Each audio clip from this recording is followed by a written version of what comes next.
Hello everybody, in today's video I'm going to show you how to contact Bread Financial customer service. Firstly, open any of the web browser and in the top there's this address bar. Type down breadfinancial.com and enter it. And once inside this home page, on the top right corner there's this help icon. Select that. And if you have any issues, what you can do is you can also search inside this help center.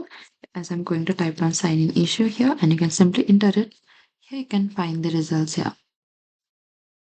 As I'm going to type on credit card here, and if the issue is relatable to you, you need to simply open it. And over here, you'll get the instruction here as well. And scroll a bit down over here. And you can also get in touch with what you're looking for. If you're looking for the credit card issue, simply select that. If you need more help, scroll all the way to the bottom until you find this contact us here.